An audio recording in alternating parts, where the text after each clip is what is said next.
Muy bien, muy buenas noches a cada uno de ustedes, hermanos. Vamos a dar inicio a nuestra clase de hoy día. Ya estamos en 13 de mayo, la mitad ya del módulo de la materia, y vamos a comenzar con una palabra de oración. Amén. Oremos, Padre, te damos gracias, Señor, por este tiempo. Bendice, Señor, esta hora que vamos a estudiar tu palabra, que vamos a comprenderla, Señor. Como dice tu palabra, Señor, que cada uno de nosotros podamos ser obreros, Señor, hallados fieles delante de ti, que trazan bien la palabra y que la enseñemos al pueblo, Señor. Ayuda a cada uno de mis hermanos que se ha dado este tiempo, que está preparándose, en el nombre de Cristo Jesús. Amén. Amén. Bien, vamos a, ¿cómo le fue con la tarea? ¿Qué tal han encontrado? Hermano Joel, ya me lo pasó ya. Y he encontrado algunos, pastor. Ahí le he enviado. Ya, muy bien. Rey, ¿no? ¿Cuántas ha encontrado? Le fue fácil leer Mateo, ¿no?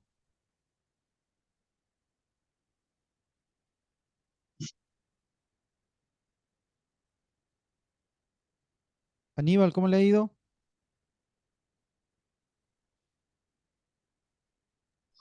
Bien, bien, pastor. Todo bien. Ya, muy bien. Vamos a terminar lo poquito que nos falta de Mateo y luego vamos a iniciar con Marcos, ¿sí? Los que tienen el texto ahí pueden mirar, estamos en la página 27, nos toca el triunfo del Mesías, ¿sí? El triunfo del Mesías. Me avisan si se ve la pantalla, porque a veces estas cosas se ve, ¿sí? Sí, se ve. Sí. Ya, Sí. muy bien, gracias. El triunfo del Mesías, entonces, ya estamos en lo último, San Mateo capítulo 28. San Mateo capítulo 28. Ya hemos venido hablando de estas clases pasadas del periodo intertestamentario, lo que representaba el periodo intertestamentario, ¿no? Los 400 años de silencio, lo que representaba también la parte de toda la geografía, lo que era el mundo político de ese tiempo, el mundo religioso, con los fariseos, con los saduceos, con el templo, ¿no? Con el Sanedrín. Entonces hemos ido hablando, eso es nuestro primer tema. Luego en el segundo tema hemos hablado sobre el Evangelio según San Mateo, ¿sí? El Evangelio según San Mateo, y lo hemos dividido en 5 partes: el advenimiento del Mesías, el ministerio del Mesías, la reclamación del Mesías y el sacrificio del Mesías, ¿no? Hasta ahí hemos trabajado. Y hoy nos toca el último punto, el triunfo del Mesías. Muy bien. Entonces, capítulo 28, nos vamos a encontrar primero la visita de las mujeres a la tumba. La visita de las mujeres a la tumba. Del versículo 1 hasta hasta el versículo 8 encontramos ese párrafo de la visita de las mujeres a la tumba. Acá hay un dato muy interesante. Este relato se encuentra en los 4 evangelios. Anótelo bien, ahí se encuentra en los 4 evangelios, tanto en Mateo, en Marcos, en Lucas y en Juan se encuentra esto. ¿Quiénes son las que fueron? La tradición, ¿no? Dice que fue la María, la madre de Santiago y de José, la otra María, Salomé, la madre de Santiago y Juan, Lucas, ¿no? La madre de Lucas, Juana, la esposa del mayordomo de Herodes y las demás mujeres. Eso es lo que, ¿no?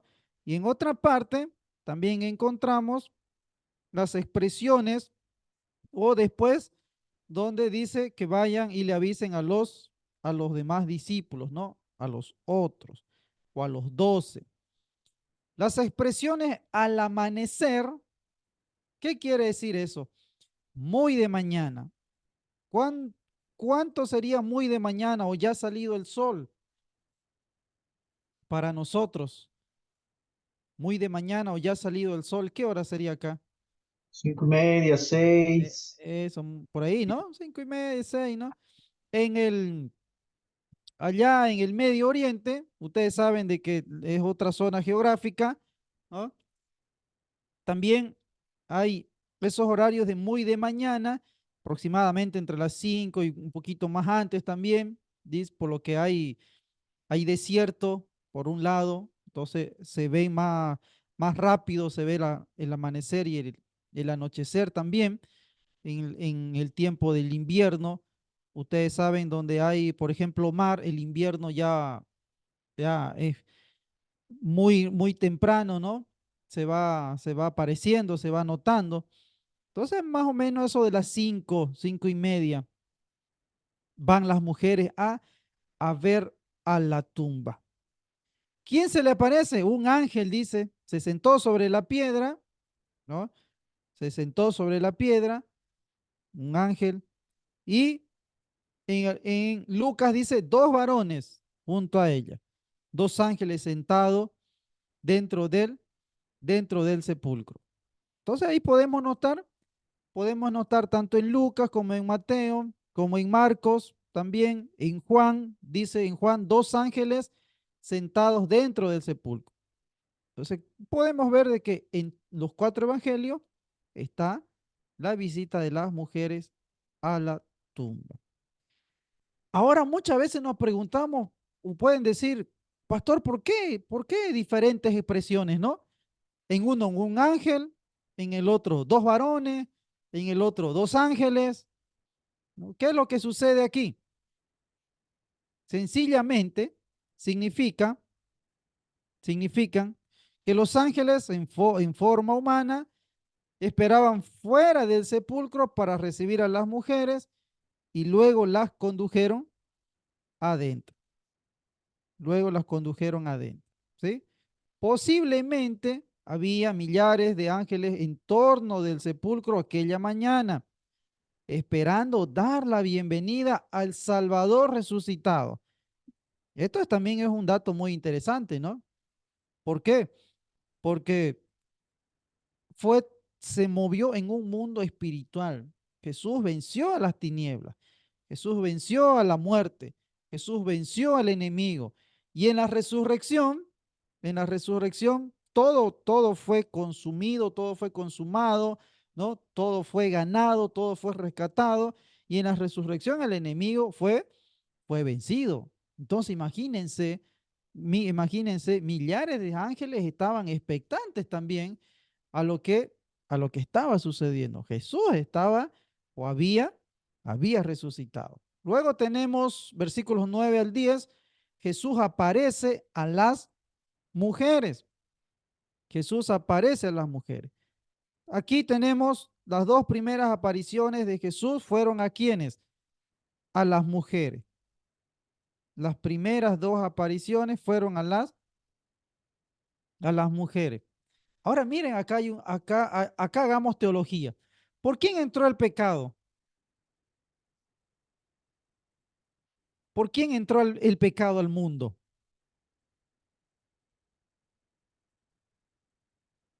Por la mujer, Por la mujer. ¿Y a través de quién vino Jesús? a De través de una, María. de una mujer, ¿no? Sin intervención de quién? Del hombre. Sin intervención del hombre. Ahora, ¿a quién se le aparece primero el Redentor? El Salvador. A las mujeres. Qué interesante hacer estos análisis teológicos, miren, ¿no? ¿Por qué? Porque es Jesús, es Jesús quien da esta oportunidad a las mujeres, que les da ese privilegio, ese beneficio de poderlo ver primero a Él. Entonces, eso es muy interesante que tomemos en cuenta. Luego viene 11 al 15 el soborno a los guardas, el soborno a los guardas. ¿Quiénes pidieron que se coloque guardias? El Sanedrín. No se olviden del Sanedrín, juega un papel muy importante en los evangelios sinópticos. El Sanedrín como precaución, dice, ¿no? Por ahí viene alguien y se lleva el cuerpo y se lo roba y entran y mueven la piedra y se lo llevan, decían, ¿no? Entonces, para cuidar, pusieron guardas ahí. Los guardas, los guardas estaban aterrorizados por el terremoto que había sucedido. Seguramente, ¿no? ¿Y qué hicieron cuando vino el terremoto ahí? Huyeron, fueron, ¿no? ¿Y a dónde seguramente fueron? Al Sanedrín, ¿no? Fueron al Sanedrín a decirles, a comentarles lo que había sucedido, lo que estaba pasando. Y el Sanedrín, oyendo lo que le estaban diciendo los hombres ahí, que habían los guardas, ¿qué hacen con los guardas? Los sobornan, le dan plata, le pagan, le dicen, a ver, no vayan a decir que pasó eso, ¿no? Ustedes digan que se durmieron ya, que estaban dormidos y que estaban muy cansados y que no escucharon, no vieron nada. O persuadieron a los guardas. Este conocimiento íntimo de lo sucedido en la tumba, sin duda tuvo algo que ver con la conversión, ¿sí? Poco tiempo después de una multitud de sacerdotes. Hechos capítulo 6, versículo 7, por ejemplo, nos habla acerca de esta cuestión. Seguramente ya, ¿por qué? Por el testimonio de lo que había sucedido en la tumba. ¿Quiénes dieron testimonio? Los guardas, ¿no? Los guardas dieron testimonio. Y por último, Jesús aparece a los 11. Jesús aparece a los 11. Tenemos en el versículo 16 al, al 20, ¿no? Sobre un monte de Galilea, por la disposición suya de Jesús, donde se aparece aproximadamente a más de 500, mire, a más de 500. Y esta fue la ocasión donde se instruye, ¿qué cosa? La gran comisión. La gran comisión. Aquí se instruye la gran comisión. ¿Cuál es la gran comisión? Vayan, id y haced discípulos a todas las naciones, bautizándolos en el nombre del Padre, del Hijo y del Espíritu Santo, con una promesa muy clave aquí. Yo estoy con vosotros. Yo estoy con vosotros todos los días hasta el fin del mundo. Todos los días hasta el fin del mundo. Este es nuestro versículo favorito, ¿no? De que Jesús se levantó para nunca morir jamás. Él es las primicias de la resurrección. Y si Él resucitó, ¿qué vamos a hacer nosotros? ¿Qué va a pasar con nosotros? También vamos a resucitar. Si Él resucitó, nosotros también vamos a resucitar. Porque Él resucitó. Interesante, ¿no? Él es el primero. Nosotros después vamos a resucitar con Él y reinaremos con Él, porque Él va a reinar. Entonces, ya para terminar, el Evangelio de Mateo llega a una consumación feliz con la resurrección, quien indica que toda la potestad le es dada en el cielo y en la tierra. Escuche bien, Jesús al morir y al resucitar tiene poder en el cielo y tiene poder en la tierra. Y por ese motivo, por ese poder, por lo que Él hizo, tiene el poder de enviarnos a nosotros. ¿A qué? A ser discípulos. Donde sea que vayamos, donde sea que estemos, por todo el mundo tenemos que llevar el mensaje de salvación. De esta manera se cumple la profecía de Isaías 42, 1 al 4.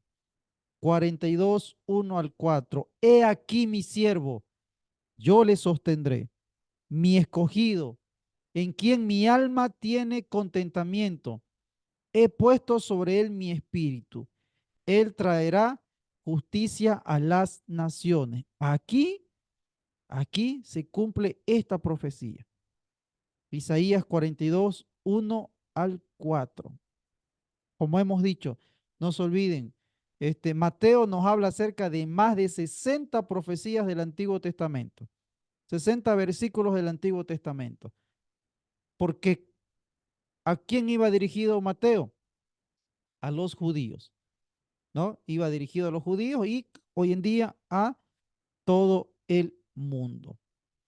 En toda la obra de Jesucristo, descendiente de Abraham, no olvidemos, se caracteriza como figura real. Nace en la línea de David. Este es Jesús, el rey de los judíos. Se escribe en la cruz.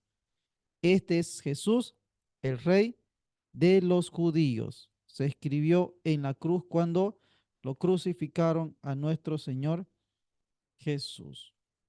Entonces, con esto terminamos el Evangelio de Mateo. ¿Alguna duda, alguna pregunta? Hasta aquí. Dejo el micrófono abierto.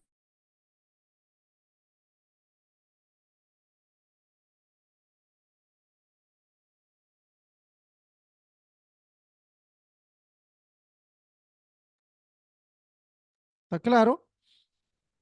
¿Por qué se lo habrá puesto como primer libro, pastor? ¿Qué antes de Marcos y Lucas?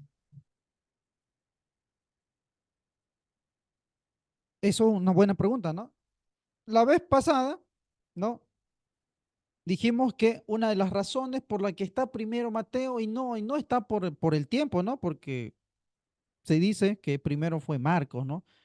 Pero la cuestión de Mateo aquí es interesante notar que Mateo es discípulo de Jesús y siempre una de las características para que esté dentro del canon es que, por ejemplo, Lucas no es judío, es gentil, y siempre ha habido esos debates, ¿lo incluimos o no lo incluimos? ¿No? Entonces, una de las cosas, una de las razones, Mateo ha sido un testigo ocular de Jesús. Marco no, Lucas no, ¿no? Y Juan es el más menor de los discípulos de Jesús y por ende su evangelio fue escrito un poco años más después. Entonces, por eso se dice que primero fue constituido, se lo pone primero al evangelio de Mateo. Y luego lo otro es que Mateo está dirigido a judíos, ¿sí? Lo otro es que Mateo está dirigido a judíos. Esto tenemos que entender, por eso es que hay muchos versículos del Antiguo Testamento, ¿no? Por eso la tarea que ustedes tenían iba dirigido a eso, a buscar rey, reino, porque ustedes ahí se iban a dar cuenta la cantidad de versículos del Antiguo Testamento que está en Mateo. Y ese es un dato que tenemos que darlo a conocer, porque las profecías se cumplen, la palabra se cumple. Y hay cosas que a partir de aquí todavía no se han cumplido. Y eso tenemos que predicar también, ¿no? Lo que se ha cumplido y lo que no se ha cumplido se va a cumplir. ¿Por qué? Porque está en la Biblia. ¿Sí? Bien, vamos a Marcos ahora. Vamos a la página 30 del texto. La página 30 del texto. ¿O alguien tiene alguna pregunta más? Aníbal, ¿está claro? Sí, sí, está claro, pastor, porque decía que Mateo iba a los judíos y bueno, Marco va a ir un poco eh, a los romanos, creo así, Sí, que era. Por sí, eso que lo ubicaron más o menos. exactamente. A eso vamos a ir. Bien, vamos a Marcos entonces. El Evangelio según San Marcos. Evangelio según San Marcos. Bien, nuestra tercera unidad. Ya estamos entrando a nuestra unidad. A ver, ¿se ve la pantalla? Se me colgó. ¿Se ve? Sí, Sí, se ve. ya. Gracias. Muy bien. Entonces, Evangelio según San Marcos, tercera unidad. ¿Por quién fue escrito? Fue escrito por Marcos. Da prominencia especial al poder sobrehumano de Jesús. Mire, y esto hay que subrayarlo, ¿no? Subraya ahí si usted tiene el texto. El poder sobrehumano de Jesús, manifestando su deidad por medio de los milagros, manifestando su deidad por medio de los milagros. Entonces, Marcos se encarga aquí de hablar de un Jesús prominentemente ser humano, humano, hombre, pero que este hombre manifiesta su deidad, es decir, es Dios también por medio de sus milagros. Relata lo que Jesús hizo, más bien que lo que dijo, ¿no? Relata lo que Jesús hizo más que lo que dijo. Por eso es corto el Evangelio de Marcos, ¿sí? Es corto el Evangelio de Marcos. El tema central de Marcos, el tema central de Marcos es el siervo de Jehová. El siervo de Jehová. Pregunta de examen, ¿no? Pregunta de cuestionario, como Mateo. Mateo, ¿cuál era su tema? Jesús, ¿qué era en Mateo? Rey Mesías, El Eso, muy bien. Rey Mesías, ¿no? Muy bien. Y de Marcos ahora, el de Jehová. siervo de Jehová. O el siervo nomás también algunos dicen, ¿no? El siervo. Jesús es expuesto como el conquistador. Interesante, ¿no? El conquistador. Jesús en Marcos es el conquistador, el capitán de nuestra salvación, que en una campaña de 3 años termina con el rescate de nuestras vidas, de nuestras almas y la derrota de Satanás. Marcos, no, Marcos relata, expone a Jesús, pone a Jesús, escribe de Jesús, describe de Jesús como el conquistador, el capitán, que en 3 años rescató nuestras vidas. El autor, el autor. ¿Quién escribió? La tradición, la tradición asigna a la pluma de Marcos. ¿Y quién fue Marcos? Es probable que hable de Juan Marcos, hijo de María, en cuya casa se reunían los primeros cristianos. Luego, este Juan Marcos fue ayudante de Pablo, fue ayudante de Pablo más adelante. Pablo en Hechos relata y dice, mándenmelo, mándenmelo a Juan Marcos porque me es útil para el ministerio. Pero Juan Marcos primero fue el causante. Miren que aquí hay un dato interesante. Juan Marcos fue el causante de la división entre Bernabé y Pablo. Juan Marcos fue el causante de la división entre Bernabé y Pablo. La historia dice que Bernabé, que, que Juan Marcos los abandonó en medio del viaje misionero. Y claro, después Bernabé lo quiso traer. Y ahí Pablo dijo que no, no lo vamos a traer porque él nos dejó, él nos abandonó. ¿Cómo? Pues y ahí hubo una pelea, una discusión. Entonces se dividieron. Bernabé por un lado y Juan Marcos otro, por otro lado. Entonces, así cuenta, así es la historia del autor, Juan Marcos. ¿A quién fue escrito? ¿A quién fue escrito? Fue escrito principalmente a los romanos, ¿sí? Fue escrito a los romanos. ¿Por qué? Acá hay cuestiones por qué los estudiosos, los biblistas dicen a los romanos. Primero, porque es breve el evangelio. Es breve el evangelio. ¿Cuál es el tema central de Marco? Siervo de Jehová, ¿no? Es el capitán, el conquistador, el que ha ganado la batalla. Y Roma, ¿cómo era considerado Roma? Imperio, conquista. Entonces, claro que el Evangelio de San Marcos Las escenas están cargadas de energía, de movimiento, revela cómo ha adaptado para un pueblo tan activo y enérgico como lo eran los romanos. Esto es interesante, ¿no? Marcos adaptó su evangelio para que los romanos entiendan lo que Jesús había hecho.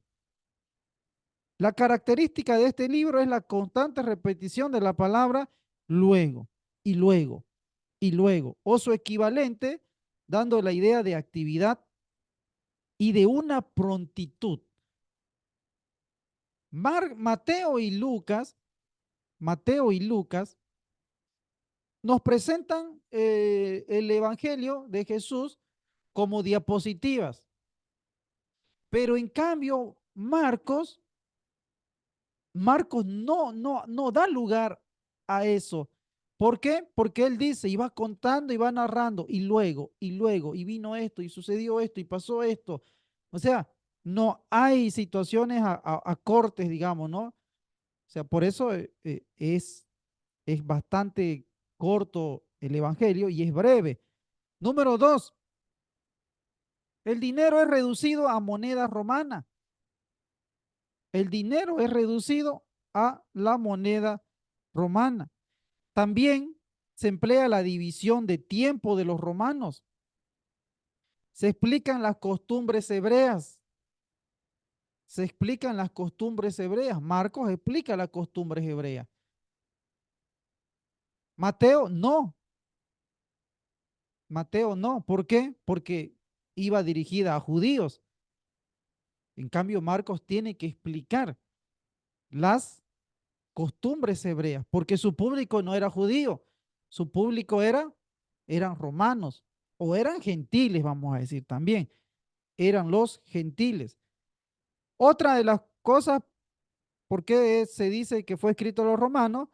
Porque no hay referencia a las profecías del Antiguo Testamento.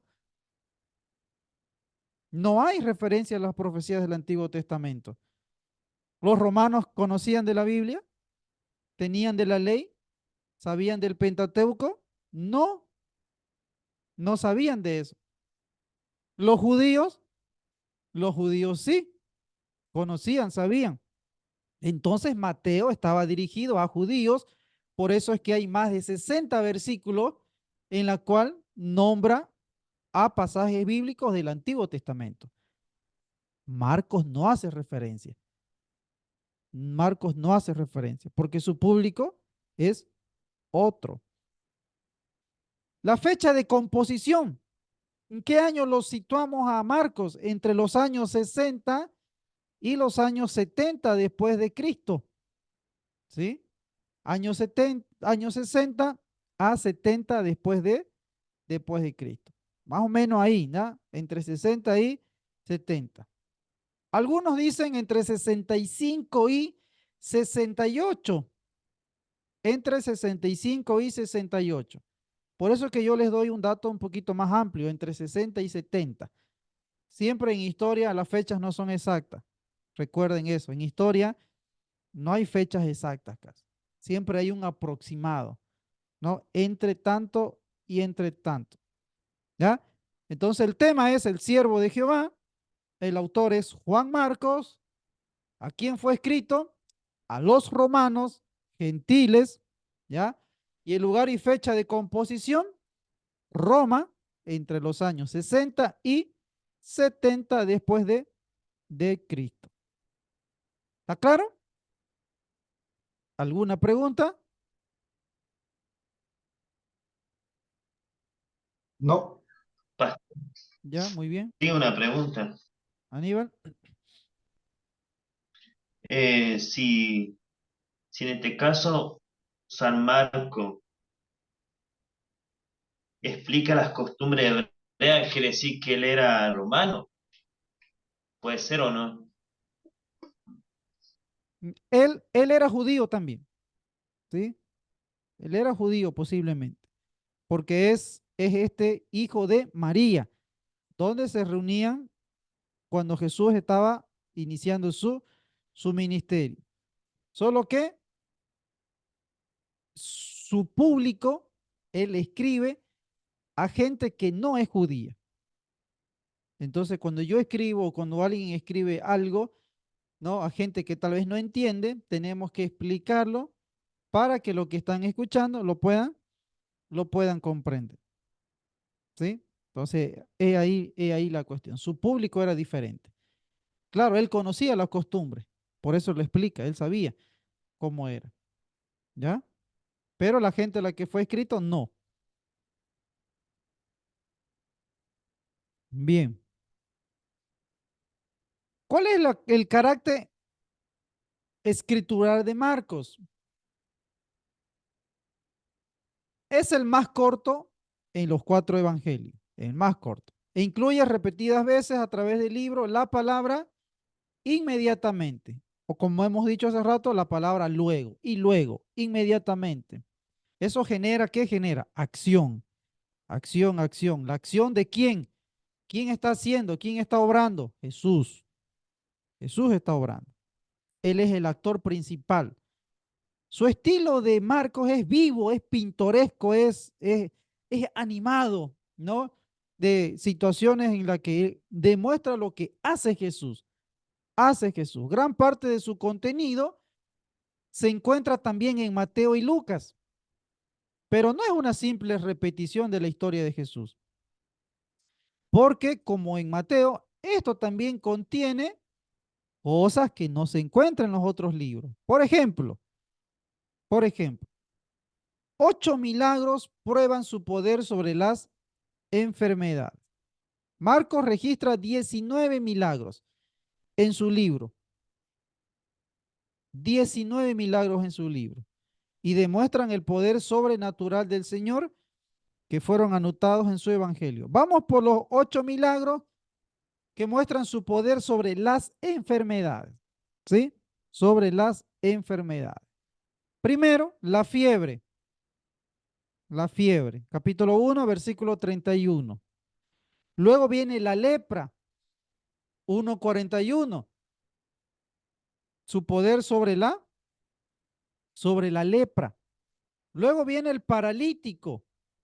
Capítulo 2, versículo 3 al 12. Luego viene el hombre de la mano seca. Capítulo 3, 1 al 5. Marcos 3, 1 al 5. Jesús sana al hombre de la mano seca. Luego viene Jesús sana a la mujer con flujo de sangre. Capítulo 5, versículos 25 al 29. Luego viene Jesús sana al sordo mudo.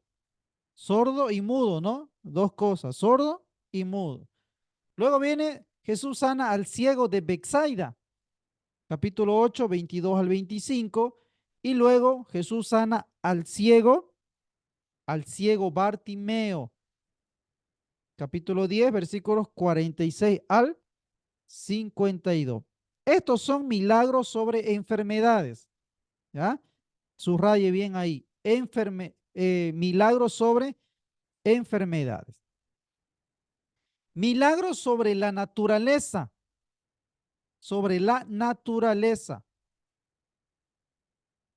sobre la naturaleza.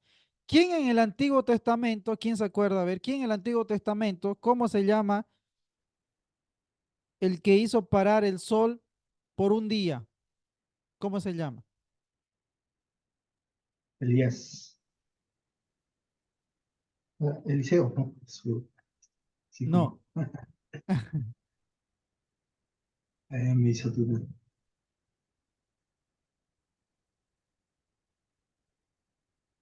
¿Cuál? Hizo parar. Elías, Elías. No, no es Elías.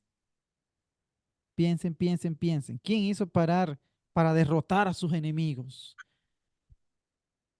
La naturaleza.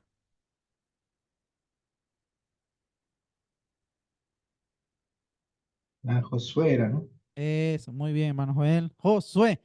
Josué, ¿no? En el Antiguo Testamento demuestra su poder sobre la naturaleza. Y otro, como dijo hermano Joel, Elías también, ¿no?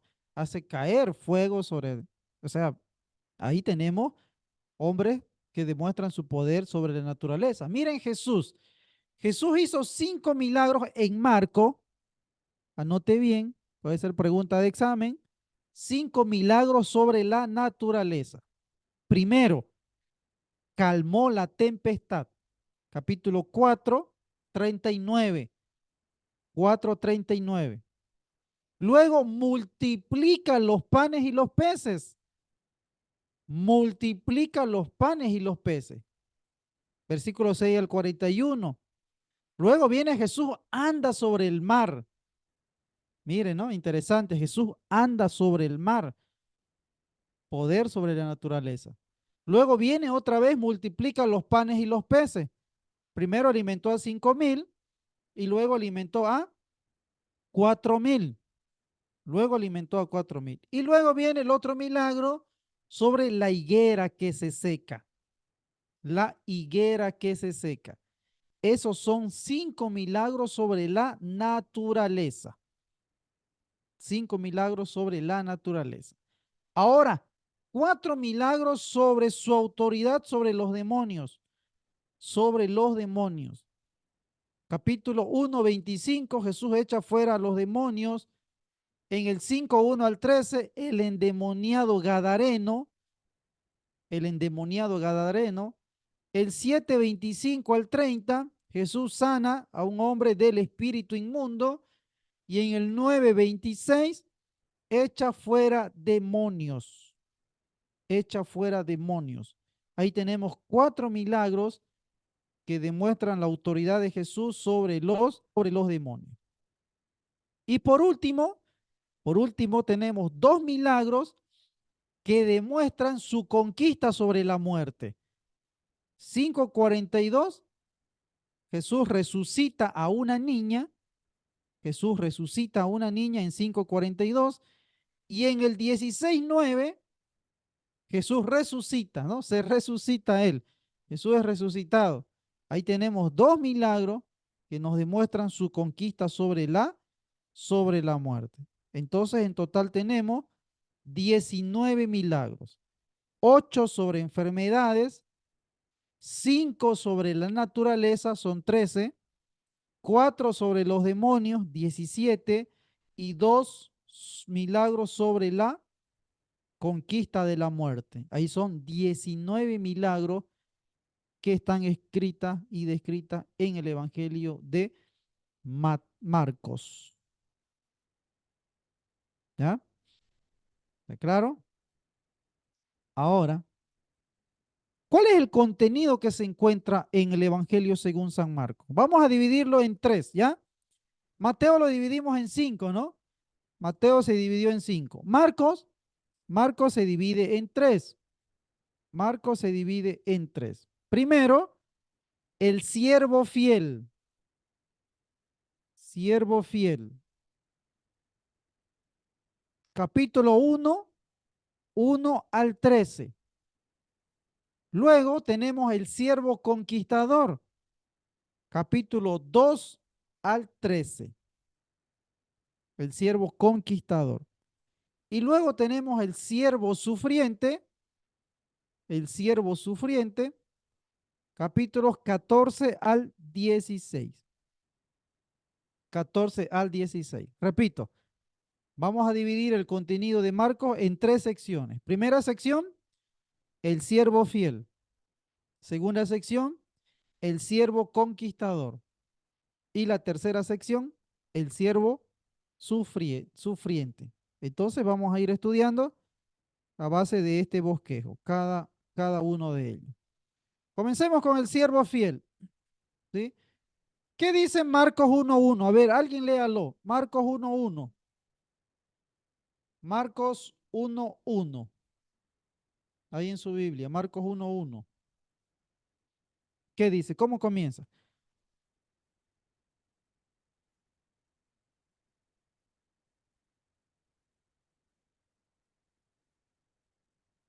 Marcos 1:1.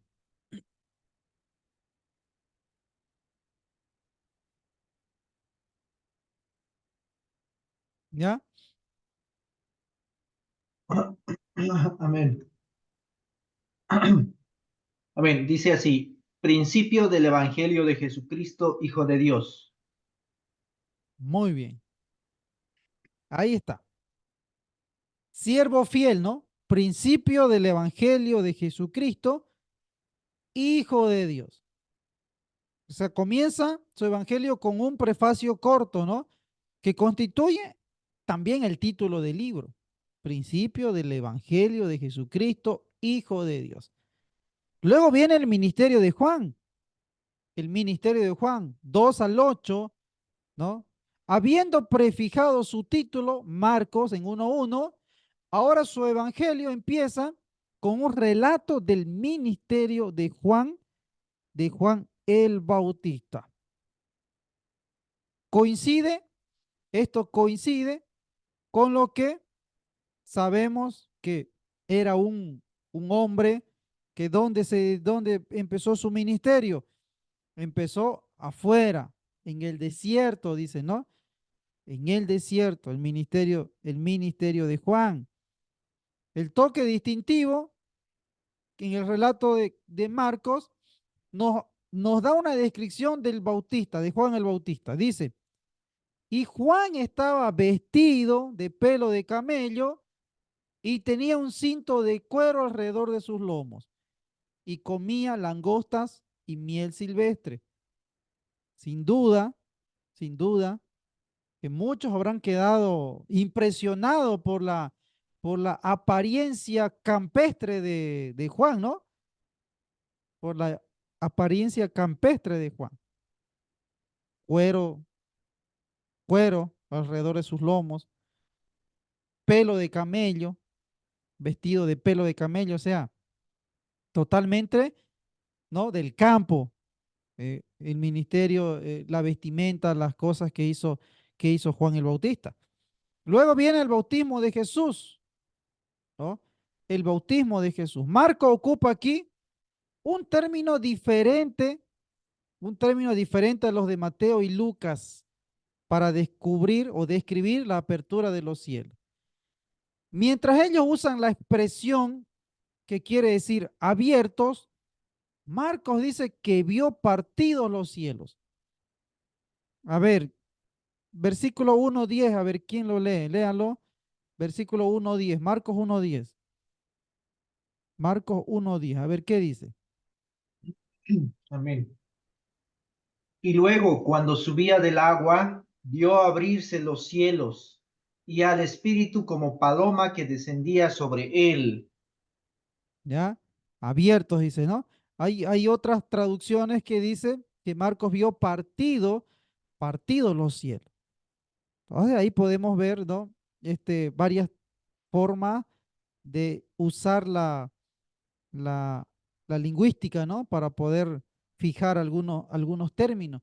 Luego viene la tentación de Jesús. Marcos dice, y luego el Espíritu le impulsó al desierto. La expresión de Marcos literalmente quiere decir, lo arroja al desierto, lo lleva al desierto, ¿no? Otra vez se refleja la predicación viva y enérgica de Pedro. ¿Por qué le coloco aquí de Pedro? Porque Marcos, se dice que Marcos, la fuente de Marcos, de Juan Marcos, ¿quién era? Era Pedro.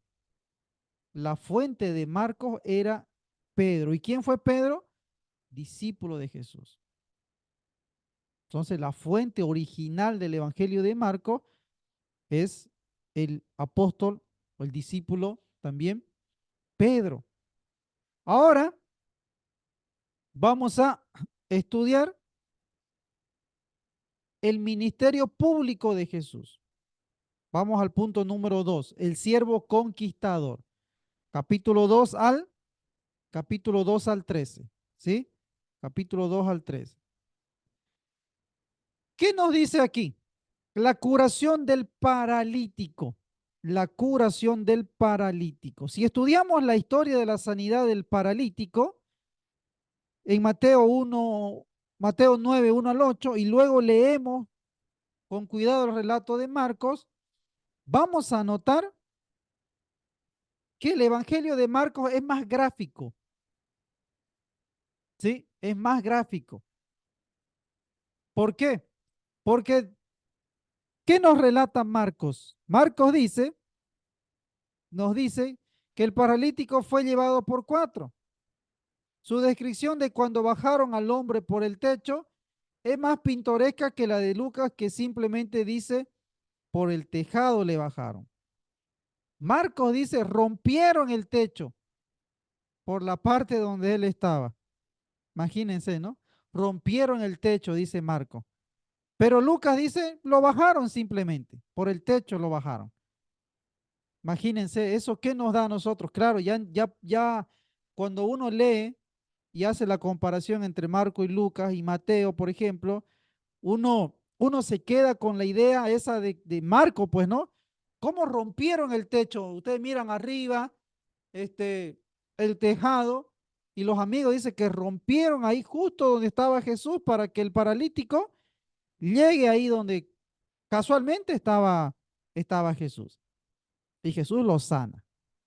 Eso podemos ver la cuestión pintoresca del Evangelio de Marcos. Luego tenemos el conflicto de los fariseos.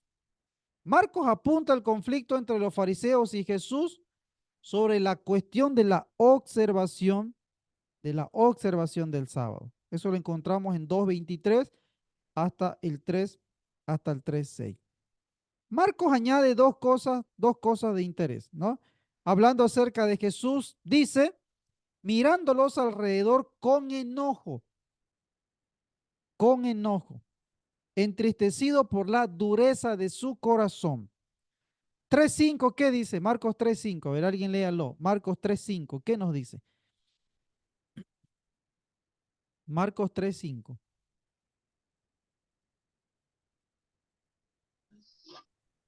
Marcos 3:5. Dice, entonces mirándolos con enojo, entristeció por la dureza de sus corazones y dijo al hombre, extiende tu mano. Él la extendió y la mano le fue restaurada sana. Mire, muchas veces nosotros decimos, Jesús nunca se enojó. Hay que leer un poquito la Biblia, ¿no? Jesús dice, con enojo los miró por la dureza de sus corazones, porque no querían cambiar, porque conocían la Biblia, pero estaban duros, conocían las escrituras, pero estaban durísimos, imponían cosas que ni ellos cumplían. Y ahí dice, Jesús estaba enojado, entristecido por la dureza de sus corazones.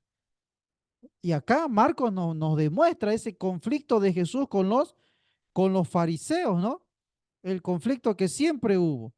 Por lo general, estos grupos eran antagónicos entre sí, ¿no? No podían estar. Jesús por la ribera del mar, capítulo 3, 7 al 12. Capítulo 3, 7 al 12, Jesús por la ribera del mar. La mayoría del material narrativo de este párrafo se encuentra solo en el Evangelio de Marcos. Él indica la bien extendida popularidad de Jesús en este tiempo. Dice que venían multitudes, Galilea, Judea, Jerusalén, Idumea, Perea, venían de Tiro, de Sidón, venían del sur, del oriente, de todos lados venían a ver a quién, a Jesús, los milagros de Jesús. Tan grande llegó a ser la multitud que tuvo Jesús que muchas veces tenía que alejarse en el barco, ¿no? Alejarse, llevar el barco más al fondo para que lo pudieran escuchar. Luego tenemos la madre y los hermanos de Jesús. Los tres sinópticos señalan el hecho de que la madre y los hermanos de Jesús hicieron hablar con él cuando él estaba ocupado enseñando a las multitudes, ¿no? Mirando a las multitudes. ¿Y qué dijo Jesús? ¿Qué dijo Jesús aquí? Mi madre y mis hermanos, ¿quiénes son?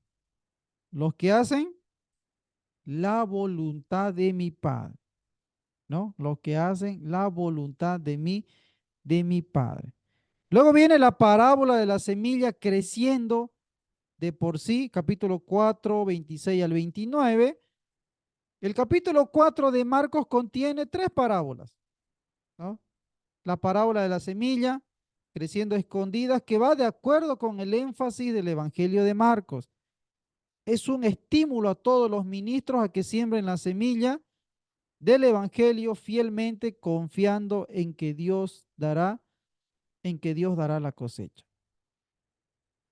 Acá, hermanos, tenemos que sí o sí predicar el Evangelio, ¿no? Sí o sí hay que predicar el Evangelio.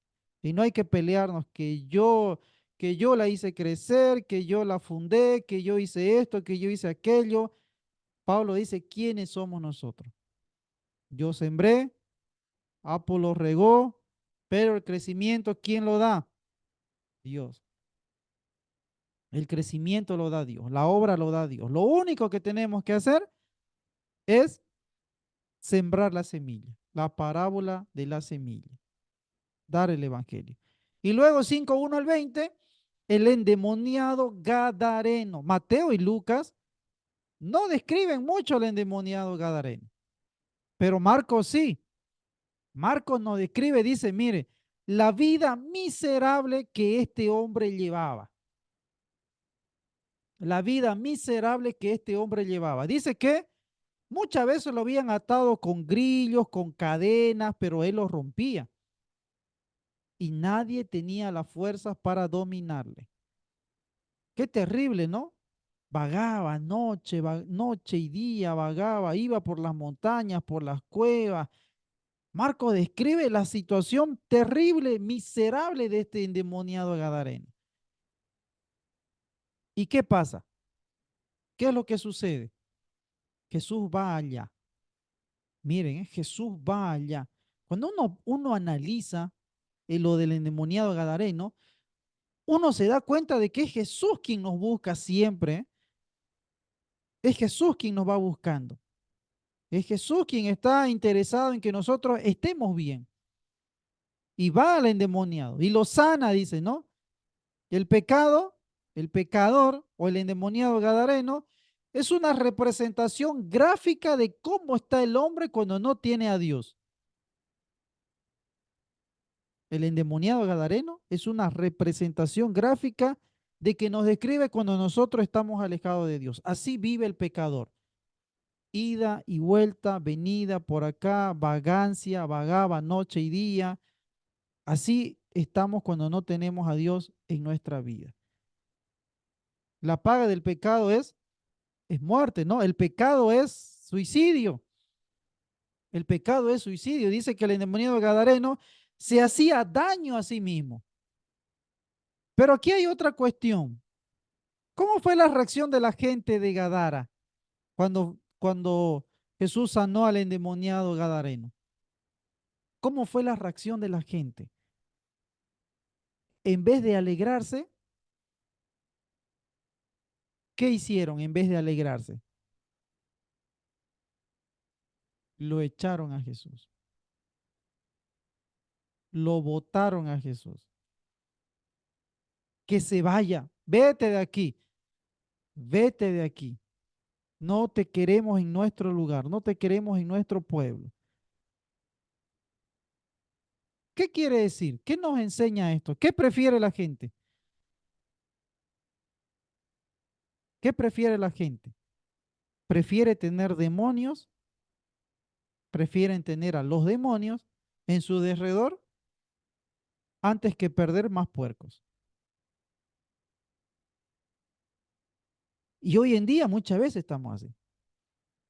La gente prefiere lo material antes que ganar más vidas. Es lo mismo, ¿eh?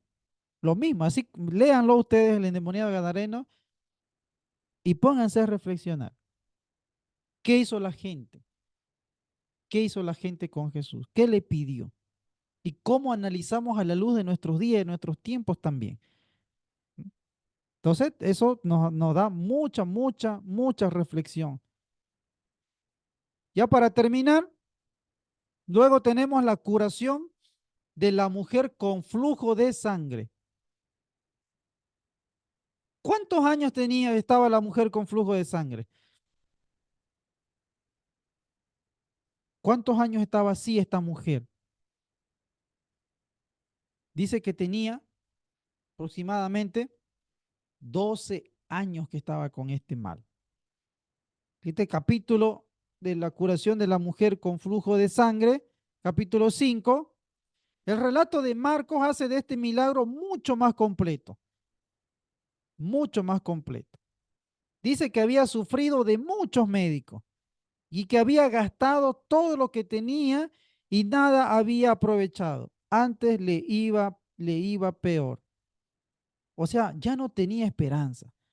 Había gastado en médicos todo cuanto tenía, todo cuanto tenía. Estas dos declaraciones, lo que dice Marcos y lo que dice Lucas, por ejemplo, los dos nos dicen que la mujer había gastado todo su dinero en médico. Pero ¿quién era Lucas? Era médico. Tiene cuidado de decirnos que padecía una enfermedad incurable, viéndose precisado a proteger su profesión, ¿no? En cambio, Marcos declara verdades claras desde el punto de vista de alguien que no es médico. La pobre mujer había gastado todo su dinero en tratamientos médicos que no habían tenido ningún resultado benéfico para ella. ¿Y qué hizo la mujer? ¿Qué pasó? En una situación de fe, agarra y dice, voy a ir a Jesús, voy a ir a Jesús, porque si tan solo tocar el borde de su manto, seré, seré sana. Qué interesante, ¿no? O sea, podemos deambular años tras años buscando respuesta en cualquier cosa y gastar todo nuestro dinero en ser felices, en buscar la solución. La única solución es ir a Jesús. No hay más. En fe. Y eso puede ser un instante, así como la mujer. En un instante la mujer tocó el borde del manto de Jesús y fue sana. Es que, hermano, no tenemos nada más que hacer que creer, ir en fe hacia Jesús y esperar lo que Él vaya a hacer con nuestras vidas. ¿Sí? Aquí quedamos en la curación de la mujer con flujo de sangre, ya son las 8, página 35. Estamos en la página 35. Ahí vamos a quedar. Y ya el día miércoles terminamos, ya nos faltan 2 hojas, nos falta poco. Terminamos el miércoles y empezamos ya con Lucas. Ya la próxima semana ya se acaba nuestro módulo de los evangelios sinópticos. ¿Alguna duda, alguna pregunta hasta aquí? ¿Está claro?